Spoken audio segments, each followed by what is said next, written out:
2026-cı ilin dövlət büdcəsində daxili borclanmanın yuxarı həddi 2, xarici borclanma 6, dövlət zəmanətlərinin limiti isə 3 milyard manatdır. Plenar iclasda sənədə dəyişikliklər də müzakirə olundu. Bəzi sahələr üzrə xərclərin artırıldığı diqqətə çatdırıldı.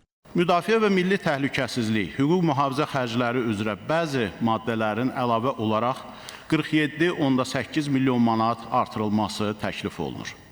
Ərzaq və qida təhlükəsizliyi çərçivəsində heyvanlar arasında yoluxucu xəstəliklərə və epizootiya əleyhinə peyvəndləmə işləri üçün əlavə 3 milyon manat vəsaitin yönəldilməsi nəzərdə tutulur. Bəzi dövlət orqanlarının fəaliyyətinin təşkili və onların maddi-texniki təminatının daha da yaxşılaşdırılması ilə bağlı 1,2 milyon manat vəsaitə ehtiyac yaranmışdır. Sadaladığımız və cəmi 52 milyon manat təşkil edən bu xərclər dövlət büdcəsinin müvafiq ehtiyatları hesabına təmin olunacaqdır.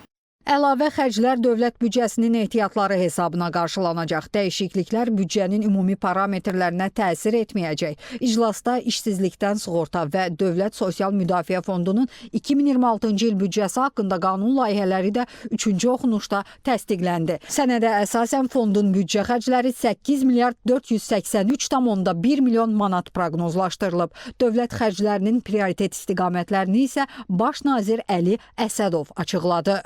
2026-2029-cu illərdə dövlət xərclərinin əsas prioritet istiqamətləri aşağıdakılardır.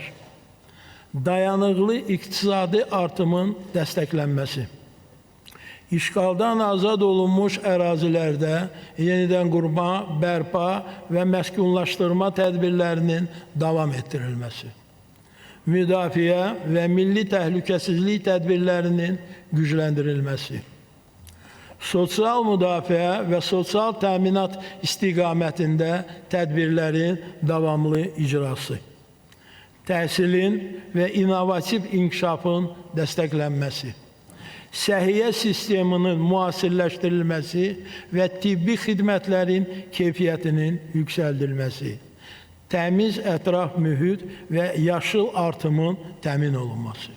Gələn il ölkə iqtisadiyyatının bütün sahələri artımla proqnoz olunur. 2026-cı ildə qeyri-neft sektoru üzrə UDM-nin 5%-lik real artım tempi proqnozlaşdırılır. Neft-qaz hasilatı istisna olmaqla ölkə iqtisadiyyatının bütün sahələri artımla proqnoz olunur. Azərbaycan iqtisadiyyatı son illərdə texnoloji modernləşmə və rəqəmsal transformasiya mərhələsinə daxil olur. İqtisadi artımın keyfiyyət göstəriciləri yüksəlmiş, iqtisadi infrastruktur müasirləşdirilməsi, innovasiya və rəqəmsallaşma əsas prioriteta çevrilmişdir. Orta müddətli dövrdə iqtisadiyyatımızın aparıcı qüvvəsi qeyri-neft sektoru olacaqdır.